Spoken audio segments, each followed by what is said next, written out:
نحمده ونصلي على رسوله الكريم اما بعد فاعوذ بالله من الشيطان الرجيم بسم الله الرحمن الرحيم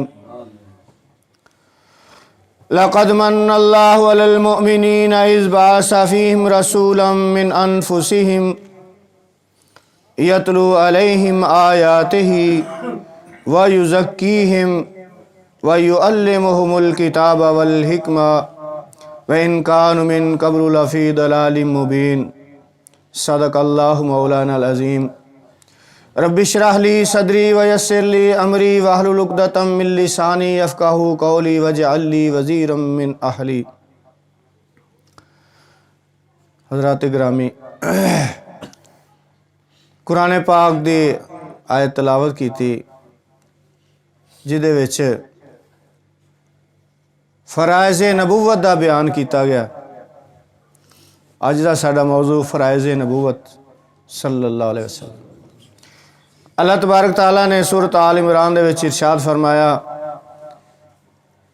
بے شک اللہ کا بڑا احسان ہوا مسلمانوں پر کہ ان ہی میں سے ایک رسول بھیجا جو ان پر اس کی آیتیں پڑھتا ہے اور ان کو پاک فرماتا ہے اور ان کو کتاب و حکمت سکھاتا ہے اور وہ ضرور اس سے پہلے کھلی گمراہی میں تھے. اس دے اندر اس آیت مبارکہ دے اندر سب تو پہلی چیز کہ اللہ تعالیٰ نے مومناں تے احسان فرمایا اور دسیا گیا، تو انہیں حصے دی تشریح پہلے ہو چکی ہے. عید میلاد النبی دے موضوع تے کہ سرکار دو عالم صلی اللہ علیہ وسلم دا تشریف لے آنا ایک بہت بڑا احسان عظیم ہے. بہت بڑی نعمتاں دے وچوں ایک نعمت ہے ایسی کہ اس نعمت دے بدلے ہی ساری نعمتاں عطا ہوئیاں سانوں، تو اس دا جتنا بھی شکر ادا کیتا جائے کم ہے.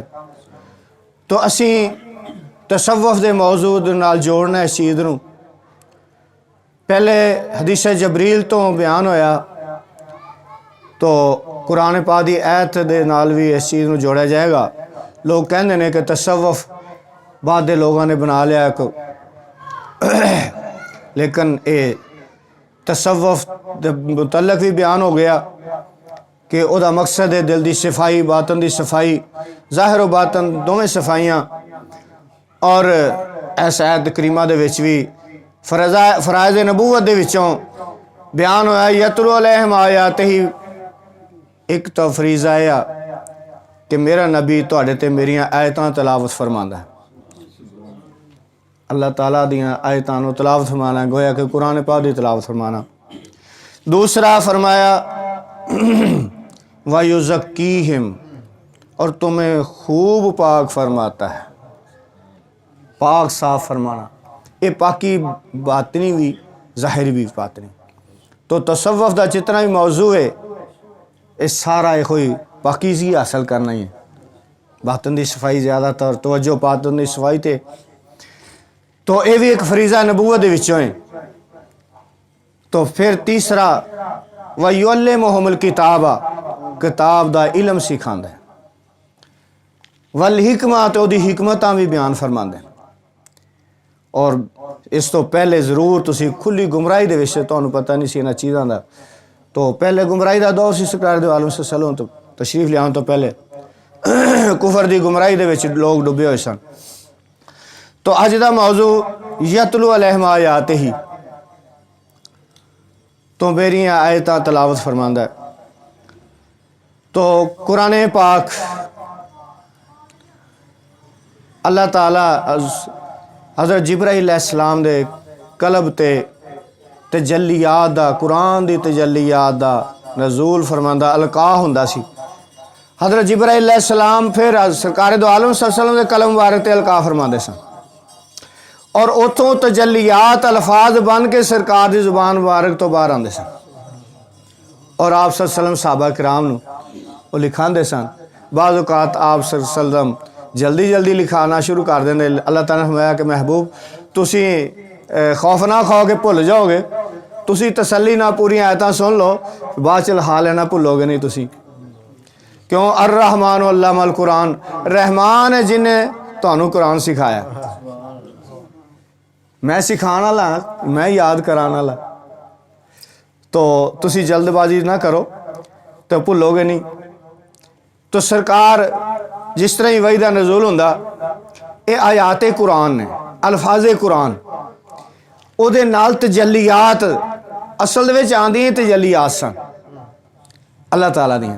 اور جتنے بھی الفاظ نے صوفیہ کرام فرماندے الف با تا سا ساری اللہ دیاں تجلیات نے، اور یہ سارے اسماء الہیہ نے.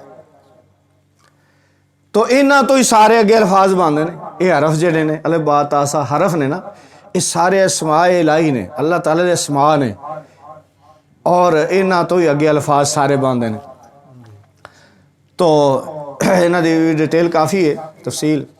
برکیف قرآن پاک دا نزول ہونا، قرآن گھر چ رکھنا باعث برکت ہے، یہ پڑھنا باعث ثواب ہے. ثواب الف لام میم 3 حرف باندھے نے، تو ہر حرف دے بدلے 10 نیکیاں مل دیاں. الف لام میم پڑھیا تے 3 نیکیاں مل گئیاں.